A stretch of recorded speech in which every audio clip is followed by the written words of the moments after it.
is largely caused by myself, so apologies. But welcome, regardless, to another Western Balkans adventure travel webinar.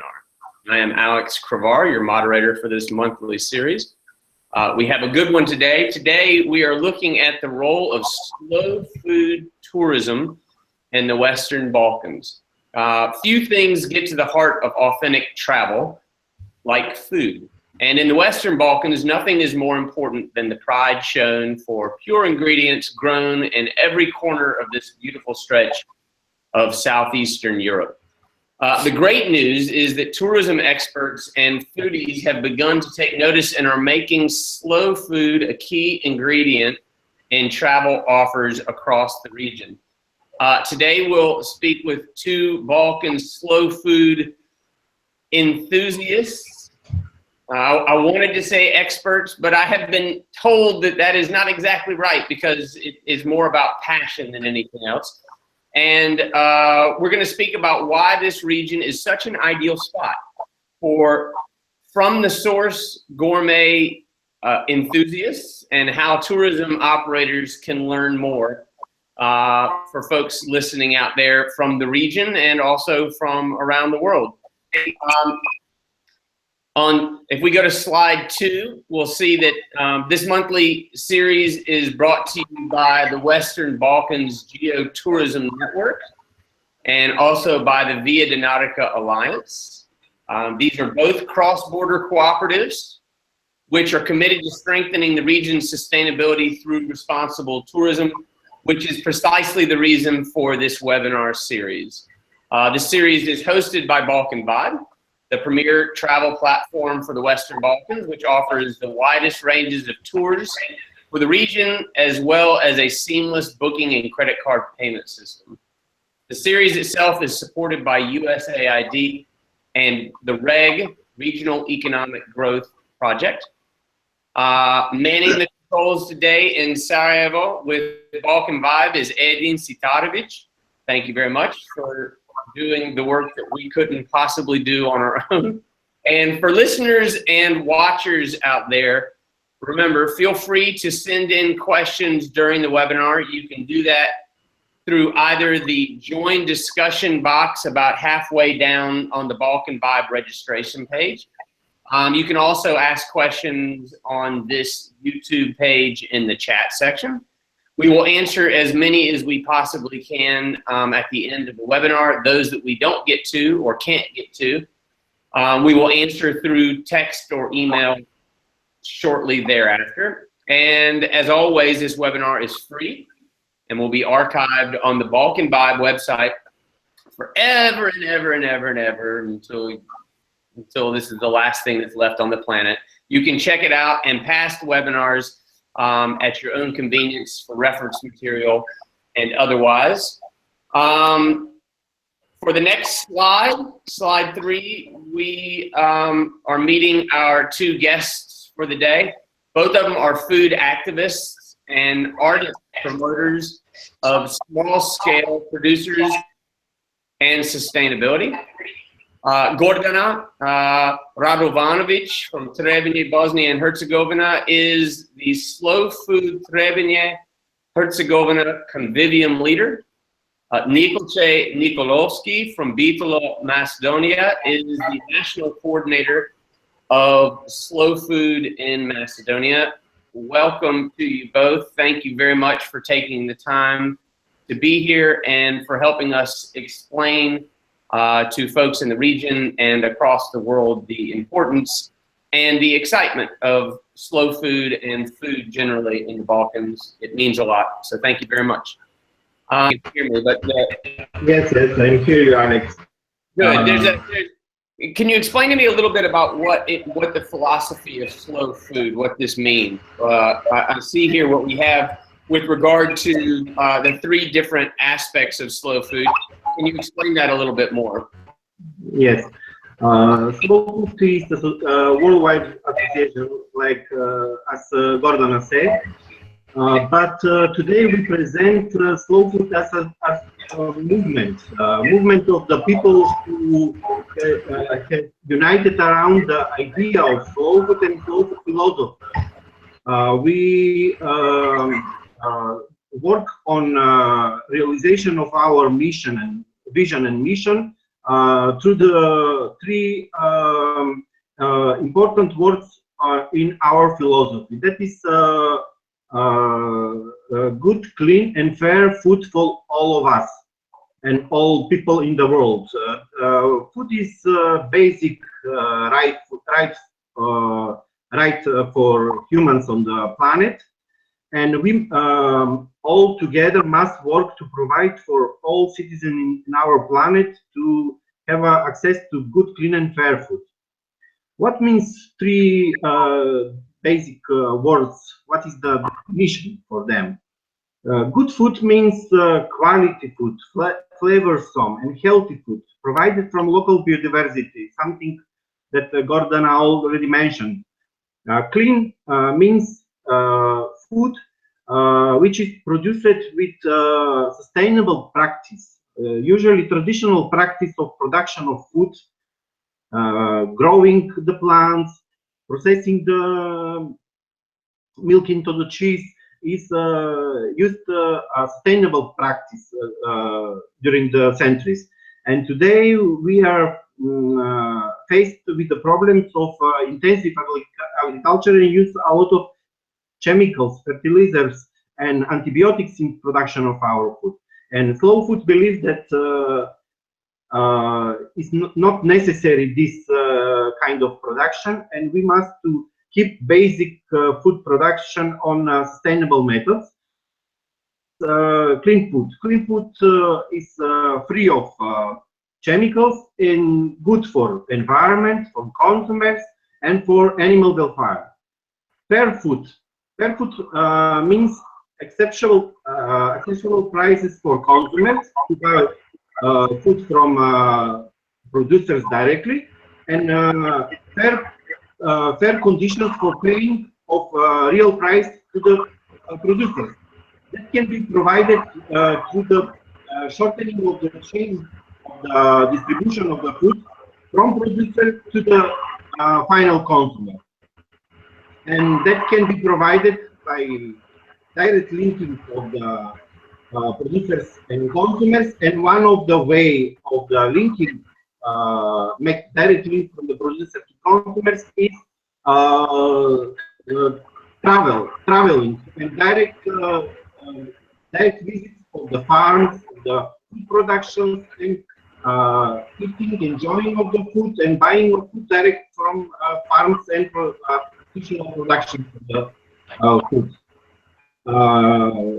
This is a very important issue here, biodiversity of local food, and here can be it's good to mention that the Slow Food works to protect biodiversity of food, because we have still alive around 20,000 of species edible, but we use only 150 species, and 95% of our food is, comes from 30 species, and we must to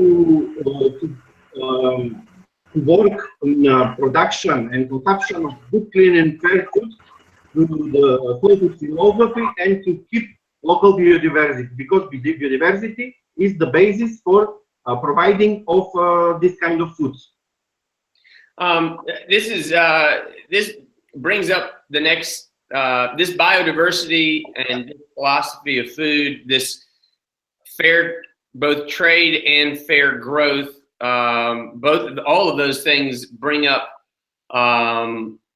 begs the basic question of why food tourism is so important for the Balkans. The Balkans, I know, as a region, are one of the last areas of Europe to keep their food heritage because of the food that is grown here. I might ask this question first to you, Nikolce, and then ask that Gordana also answer the question: why is food tourism itself so important? Why is this? So the idea of slow food sounds important to me for anywhere, but why is it particularly important for the Balkans? Balkan still had not researched by our incoming tourists on the Balkan. And food is one of the interesting things to see, to taste, to smell in our region. And here we still have the possibility to see authentic products. And why this is aspect also for slow food looks on the food issue in many in wide aspects which interacts between them. And as we see, on the we can see on the slide that already is presented.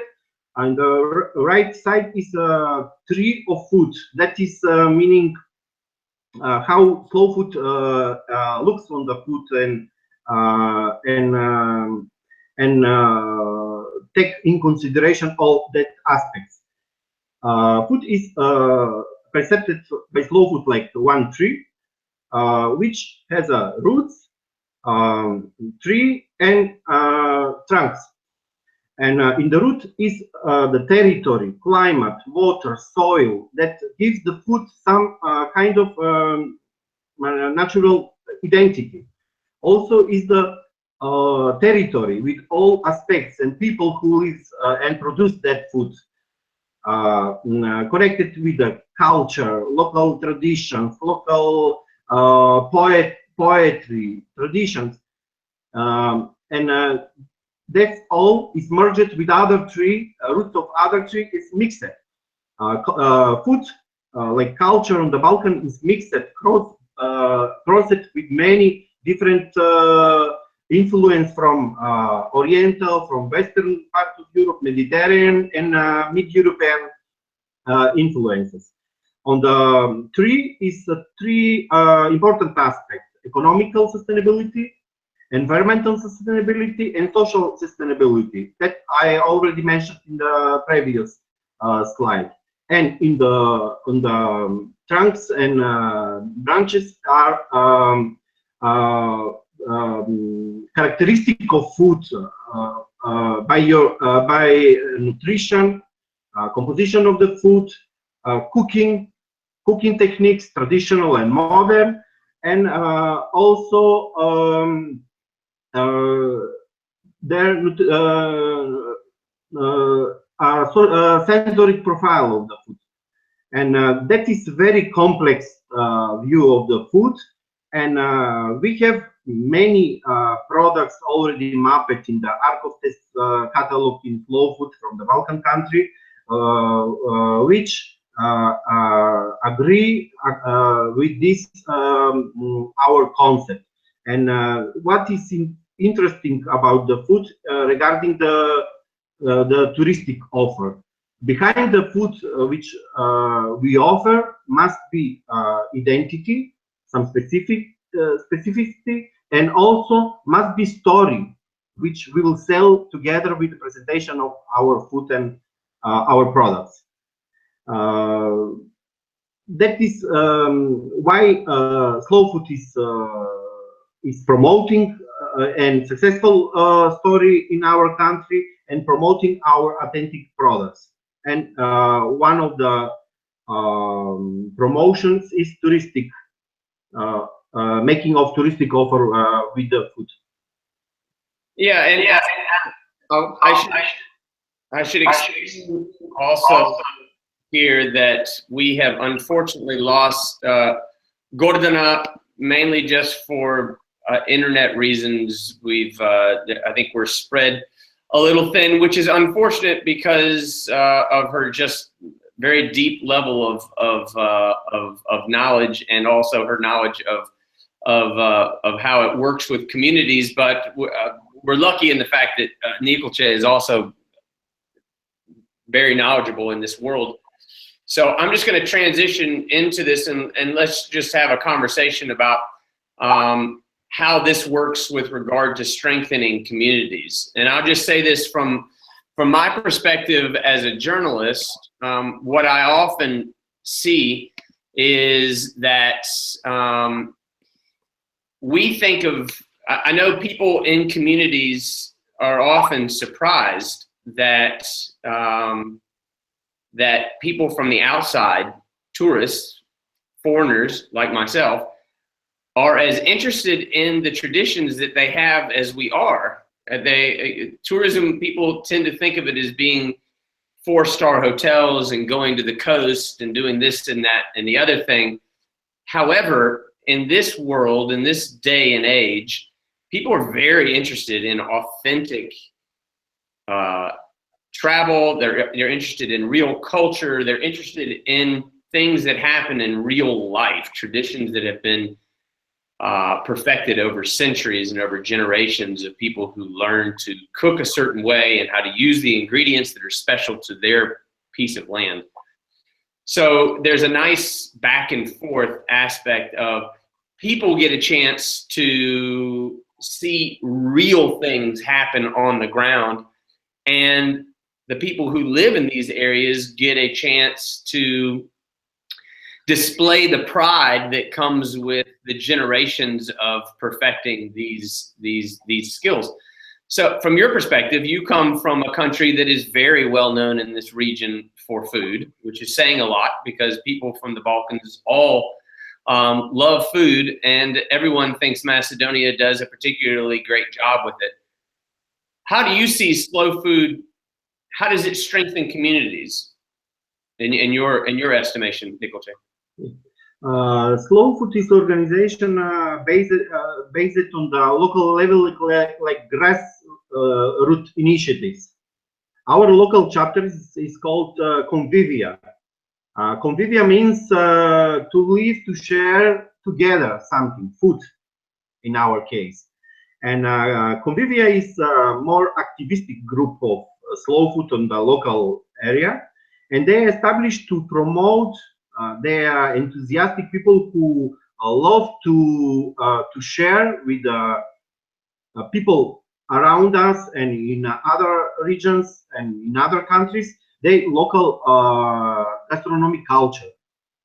And Convivium is the starting point of sharing, of spreading wider of this local community network links between producers and consumers. Local Convivium in general in slow food works to promote local food through the different activity. For example, we have a convivial dinners. On the dinners is not only to eat. We say in many articles that eating of food is not just agriculture act. That is political act. We send some message with our eating. That is the point of our convivial dinners, to invite some chef to make some presentation of some local products, usually that are products from Arcos Taste or from the group of producers united in the Presidia project. And we share with the local people who are invited and participate of these dinners, this kind of dinner to share the knowledge and gastronomic culture. Usually, this is the starting point of some presentation and promotion. And in my experience and in my Convivium in Bitola, we have many people, travelers, who occasionally come in this dinner, this kind of kind of dinner, and they enjoying together.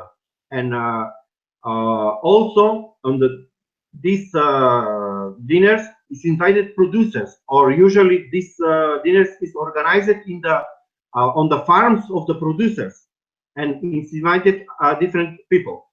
And usually when on first time goes in some production to tell to producers, please to arrange some dinner for 20 people. They are afraid. Then they are not ready for this kind of promotion of the products. And usually that's like this. In this way starts that spreading of idea to start with touristic activity, later in to make a touristic offer. Secondary, they start preparing open houses or all houses for accommodation. And we have many interesting examples for this in our region, in my Convivium, and also in Bosnia, I know, because in the 1 month ago, our group of 20 members of Slow Food visit Slow Food Trebinje, and Slow Food Trebinje was our host, and our members visit in 5 days many different producers, and they invite in their production, their winery, their cheese production plant, and they enjoyed together and learned more about the food.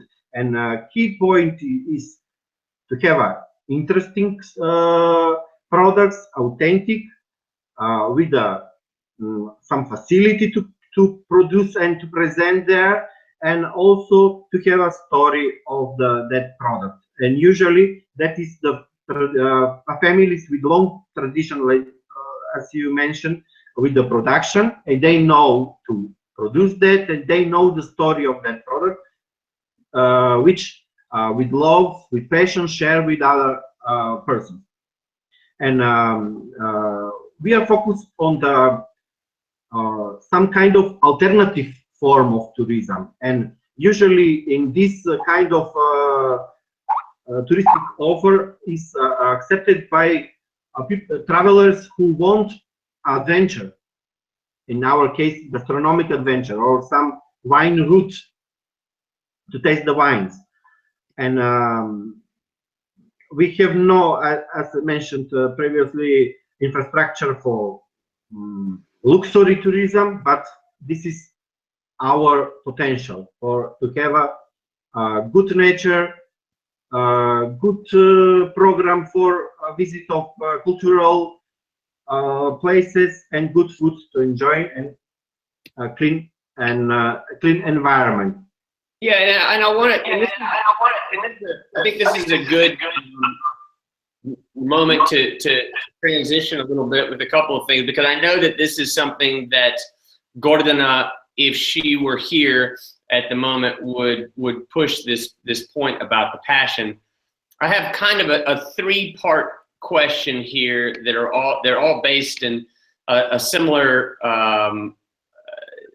aspect to what you were saying. But one was a conversation. If we could go to the next slide, that would be great. There's a combination of, we talked about on several occasions, Nikolce, the interesting thing about food is that the consumer, or I should say the traveler in this case, becomes part of the mechanism for spreading. They become partners almost essentially in this, which is an interesting aspect with food that doesn't really exist with other parts of tourism. I mean, when you come somewhere and you stay at a nice hotel, whatever the case may be, you might stay in that hotel and then you go home. Yeah. But you haven't really experienced something. I mean, that hotel could have been in Skopje, but it could have been in Paris or New York or Tokyo. It doesn't really matter. Yeah.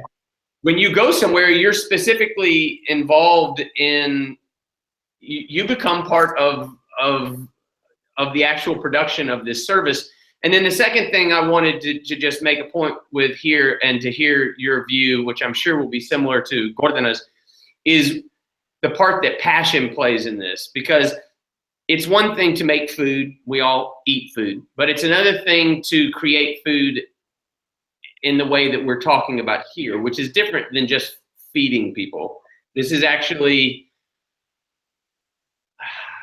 enjoying and spreading the culture, and tourism is has a very interesting sentences about definition. It's not definition for tourism. Tourism is a game of senses.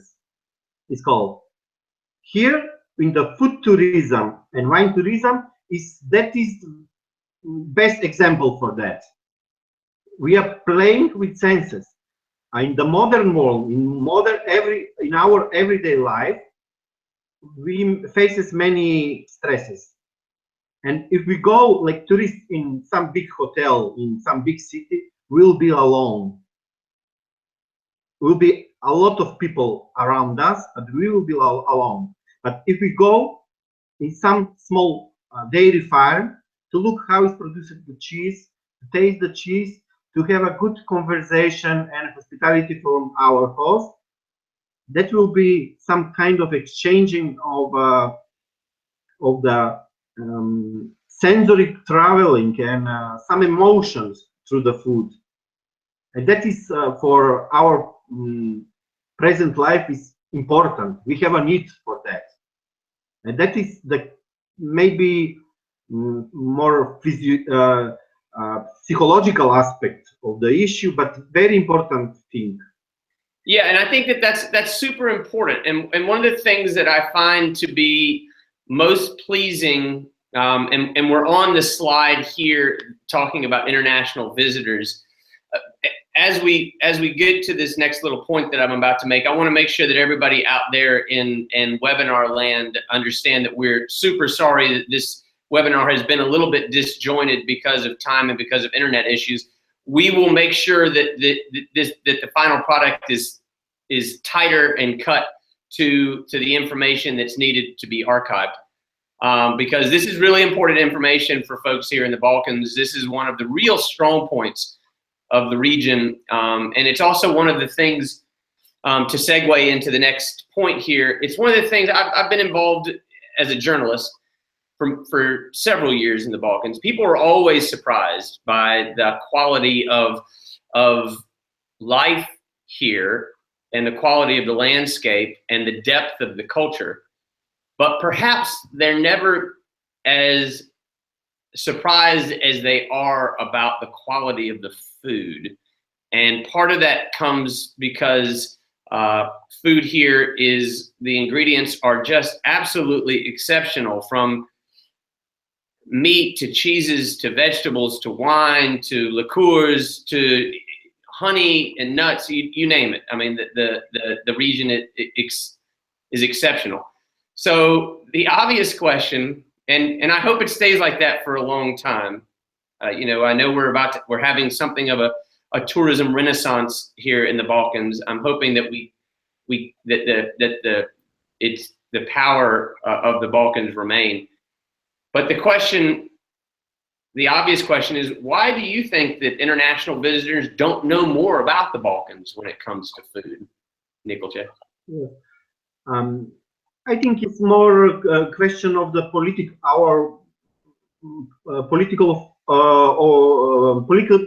background of our society and our past. During socialistic era, we have and in the transition period, we have shifted our system from big facility, big factories, intensive agriculture development. We was during socialistic era focused on different important issue. Our government that period meant that it's important to develop the cities, develop the industry, develop the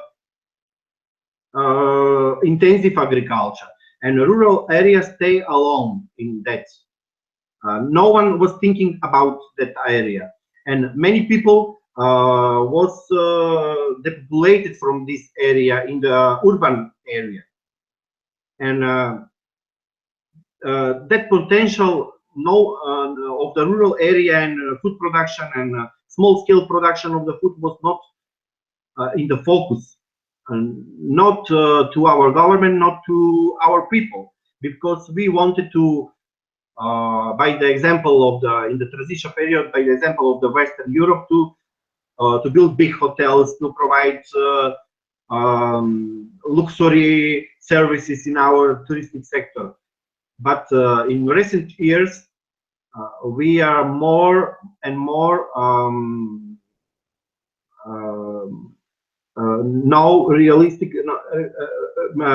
view of the situation, and we are more looking back to rural area to keep that is still life, to keep people there and to make their lives in there better with their own work, to continue producing the food and to make own existential in that area by the own work.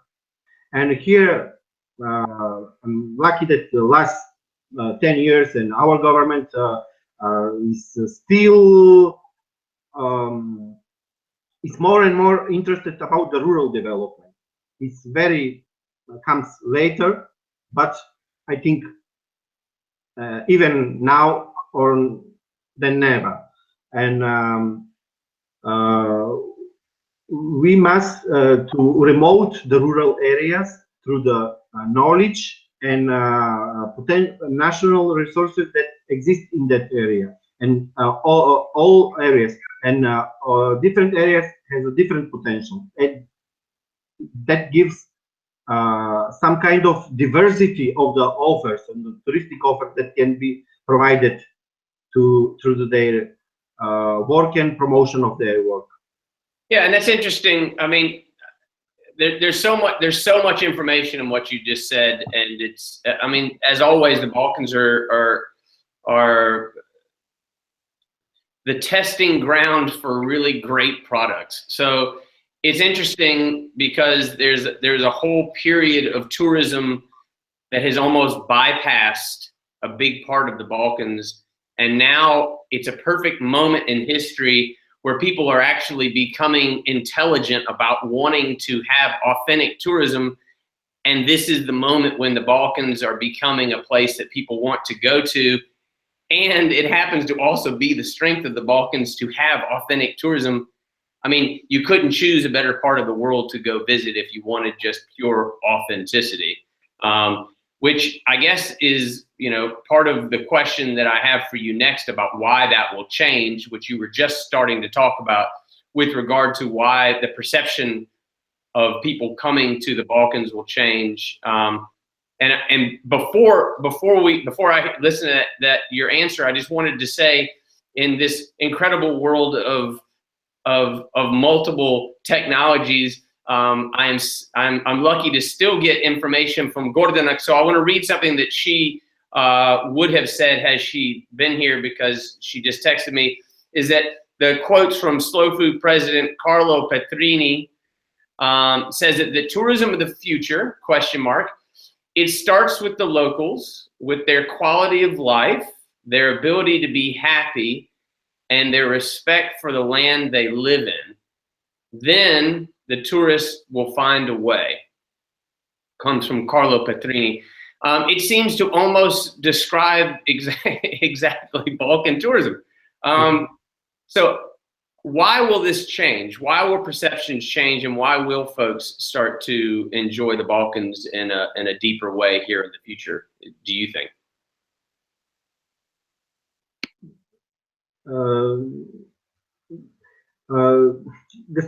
I didn't hear your last question. So why do you think, why and how will the perceptions change, do you think, for the future with people coming to the Balkans to enjoy food, to enjoy slow food?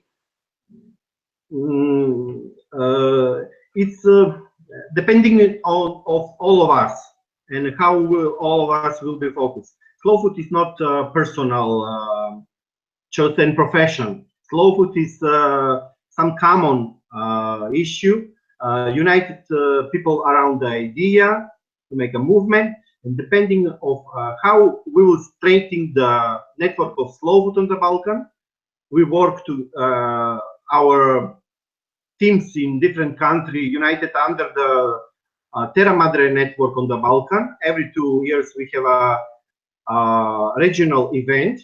Last was in Tirana, Albania last year. Next event is next year in June, and we have many conferences, common projects, exchanges of good practice, and all together to move whole region about the food issue forward. And here is tourism is very important issue for all of us, and because that is fastest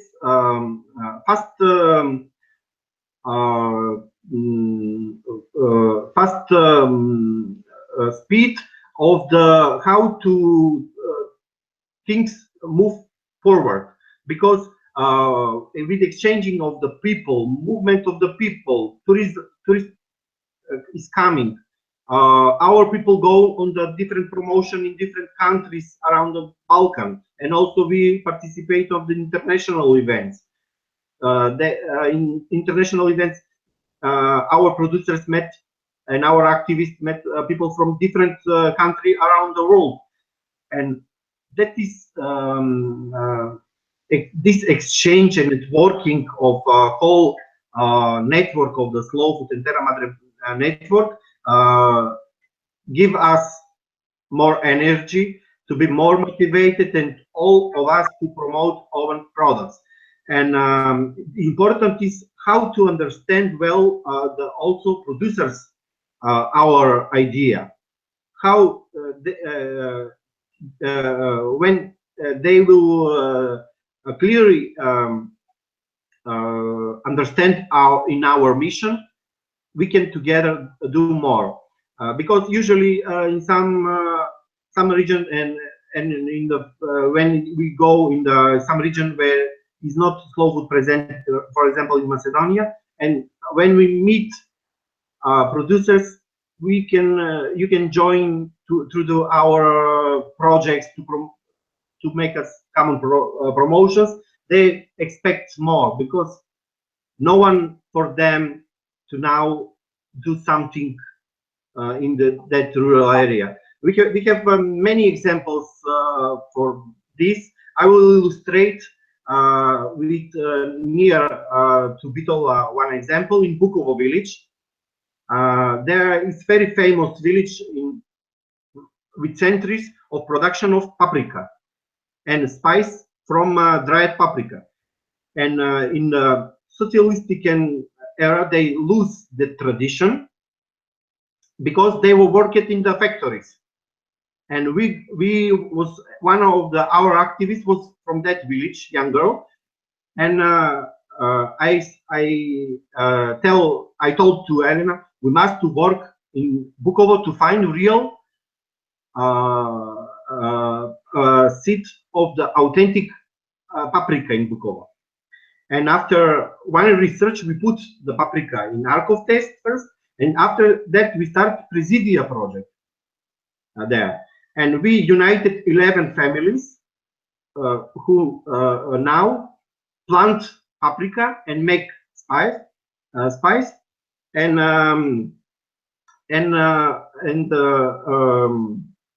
we help them in sustainable production, making oven common chamber for drying of paprika and packaging material and promotional material, and we bring the producers in different events.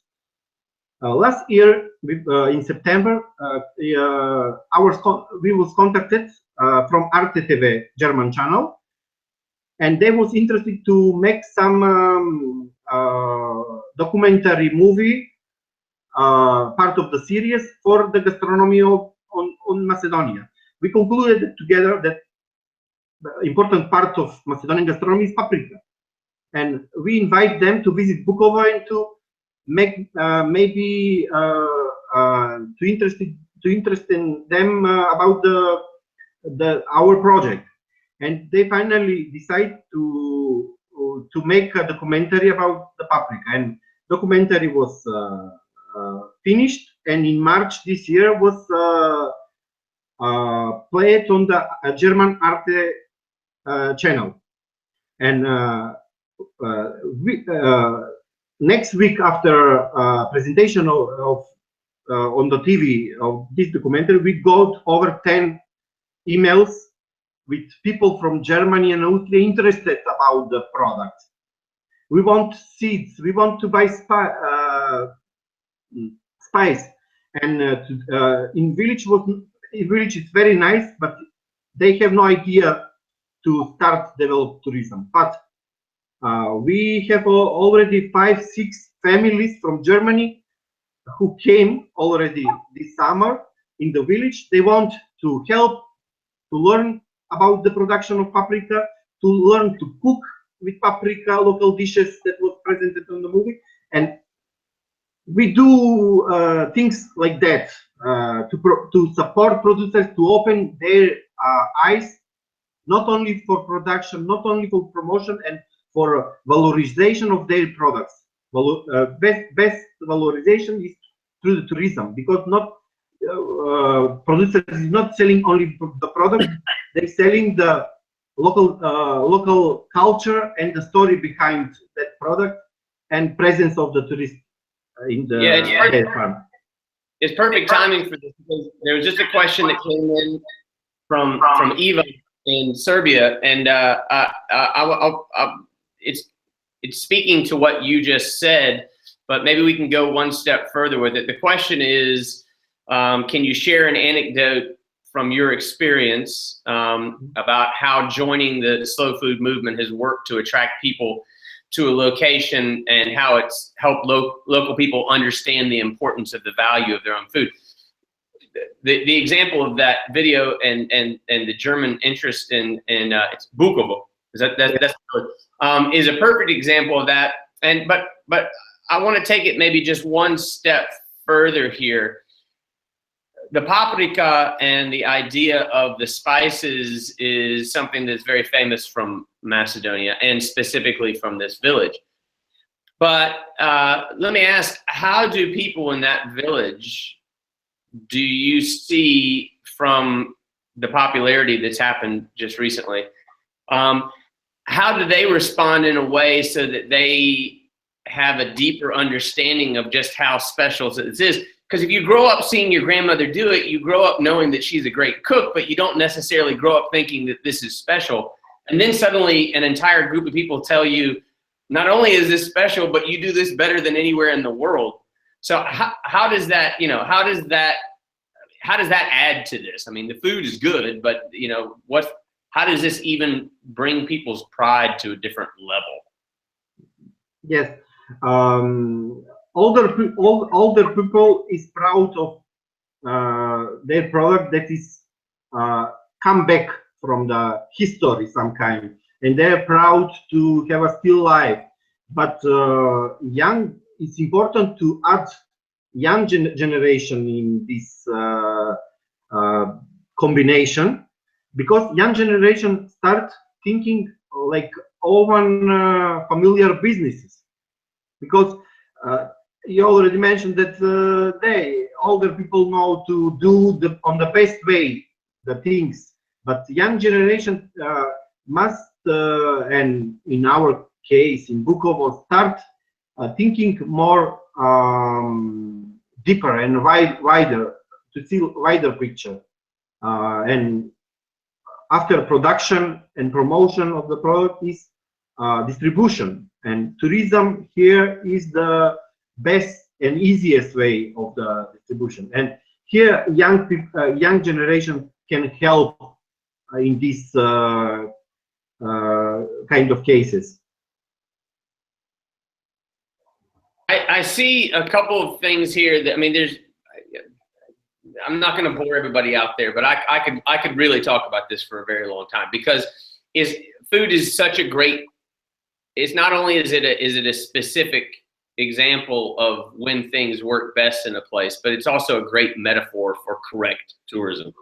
It's great to see, like what you were saying, that governments are starting to understand that that is a strength instead of something that they need to worry about. As Gordana would say, just making swimming pools and new hotels. one of the things that she just wrote in and said is that, that folks should be a main thing, and this is leading into the next question, which is coming from Janko in Montenegro. Folks should be confident about their authenticity of the product and in love with it, and that is what guests will feel. It's not just selling of something, it's confident in the truth of that product. So Janko's question is this, and this is getting into, and we can go to the next slide about resources and contacts, because this is going to be something that folks will need as we're going here, because this is really the crux of the matter largely. The question is, for a family farm that is interested in slow food and joining slow food, they have the traditions. I'm just going to paint an example. Maybe this is just hypothetical, but my guess is for many places in the Balkans and probably many places around the world, this is not hypothetical. This is real. They have the place where they've been making food for a long time. They've been growing food, and they've been making food in a traditional way because that's the way that they do it. They're not doing it because they're trying to make people come visit them. But they happen to do something well that people do want to come visit. So you have the grandparents that have been growing food here for a long time. They know how to make the food. And then, to use your example, Nikolce, you have the grandchildren who are living in a different generation. They respect the food and they respect the tradition, but it's important for them to stay on the property to figure out how to, for lack of a better term, distribute this. Often tourism is one of these great distribution tools, as you mentioned, Nikolce. So the question is, for a family that has a farm like this and they're interested in joining Slow Food, what would be the benefits of becoming a Slow Food member and the obligations? What would they need to do to be a part of this? And for me, just specifically Alex, my question would be, how can we get folks more involved? Folks who are listening across the region, what can they do just to generally get involved? Yeah, we already have many producers on the Balkan who works by the slow food rules that I already mentioned in our philosophy: good, clean, and fair food. What is the benefits and obligation? It's not some kind of formal procedure. Only you can click online, go to member on the nearest Convivia, or if you are a group on Montenegro, I think exists only one Convivia. It can be open new Convivia by the group of enthusiastic people who share the same idea of slow food together, and they love to work together.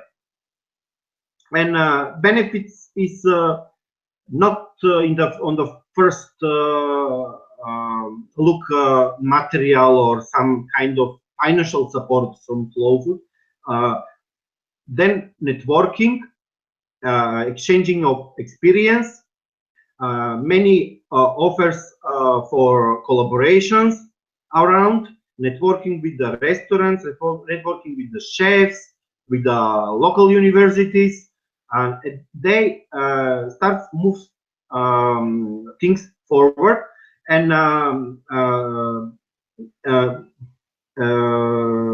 indirect benefits is on the a little long period of changing of thinking about an importance about the oven product, and how Janko or other producer can offer his products. It's some kind of learning about the good promotion, good packaging, good presentation of food, and identification of his product, like some kind of arc of taste product, slow food product promoted from Slow Food Chef Alliance, can be product part of the some presidia, can be established group of the producers together to work of common exchanging of good practice, of common sharing of idea of techniques of production, common packaging, common promotion together like group. That is the point of the Presidia, to build the capacity of the producers. And obligation is only to respect our philosophy and to promote own products, which is original, real products. We are in Slow Food speak about original food, not about the fake food. Food produced in the industrial way, food with ingredients which is not naturally to be in the product from the recipe and production techniques from the past. We are speaking about the clean and fair food in the offer. Only that is obligation, to respect the rules of slow food and to feel slow food philosophy like own philosophy and during the promotion. And the promotion is will be with passion if it's in the realistic approach to the product. And I'm guessing that, so from a standpoint of the true obligations for this, it's to truly want to share that passion and to grow and produce food that is done correctly and fairly and cleanly and with the correct mindset for its promotion. We're looking at the resources and contact page. I'm hoping I'm not speaking too broadly when I say that folks out there who are interested and have this kind of interest and have this kind of passion are welcome to email you. I assume we have your email address there. We also have Gordana's email address there. Those are also the Slow Food website, both for Macedonia and generally, and what folks can expect if they actually want to be involved with this. Am I correct that the first step would be to email one of the two of you, or yes, they find and try to ask the next questions about what to do next? Yes. Gordana or me, we will connect with our colleagues in Serbia, in Montenegro, and also in Slow Food International head office in Italy, and they can provide more information together with us, and will be local support for them to start growing the local convivia, local community, and to join to Slow Food family. And enthusiasm, passion, and solidarity between Slow Food members is one of the main characteristics of people who are involved in our organization. And just to contact for start, and we will develop together a plan for their involvement.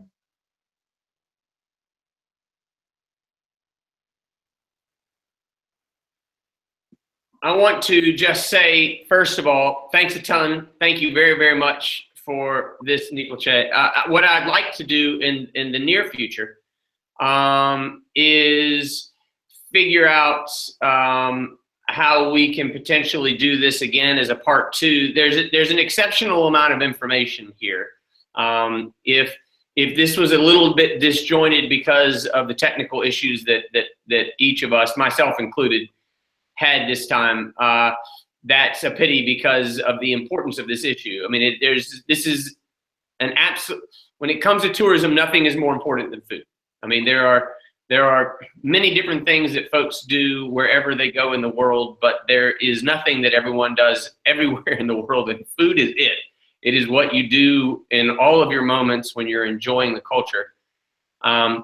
Even before we started this, I had mentioned to both you and Gordana that I would love to have a part two of this, and we could go to a deeper level. I hope that you're still game for that.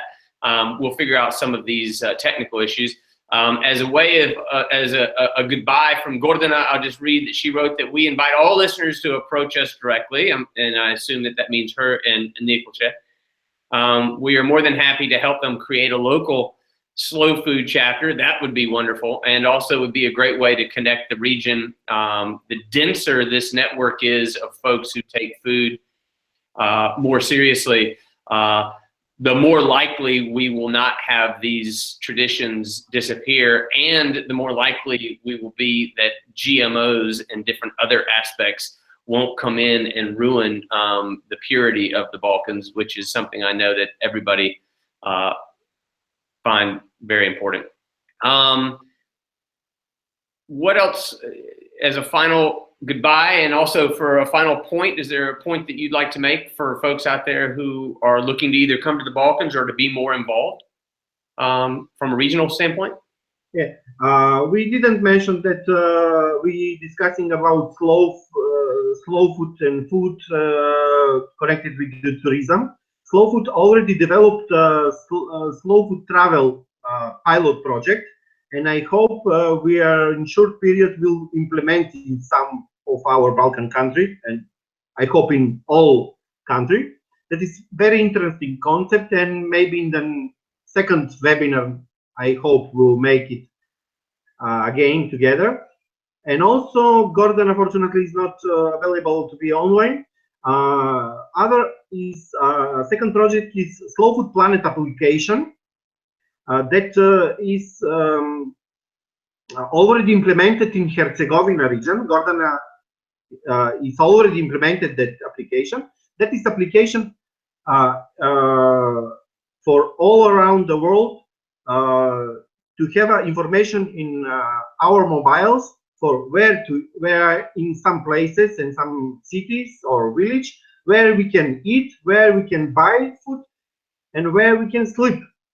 That is very good tool for promotion that already discussed about that previously, and Slow Food Planet is good tool for promotion of this kind of small scale producers and touristic service providers.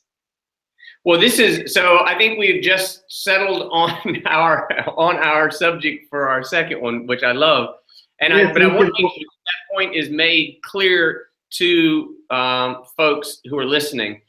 It's not just simply the creation of slow food, which is, of course, potentially the most important aspect of this, but it is linking the different aspects of this around slow food. So an application that both tells you where slow food is being produced by producers, where it is being cooked so that you can enjoy it, and where you can stay to be involved and to see this process from beginning to end. That application, entire trips, entire vacations, entire holidays can be spent just going from one producer and place to sleep, that where you understand that culture from beginning to end to the next. I mean, you can spend your entire month-long vacation just going from producer to producer to producer. I think that would be a great, that right there would be, even to pull out a map and to talk about this in the next webinar would be a great webinar. Yes. So we have, sorry, yeah, absolutely. Feel free, folks out there, to email Nikolce. Feel free to email Gordana. The slide presently shows both the websites for Via Donatica Alliance and also the Western Balkans Geotourism Network websites.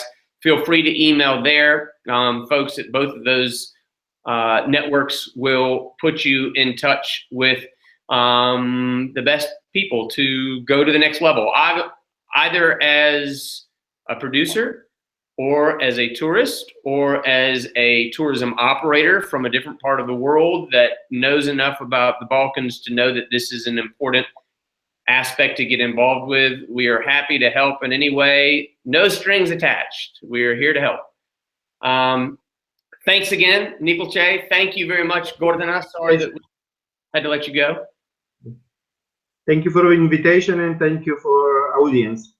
Absolutely. And thank you guys at Balkan Vibe and everyone else.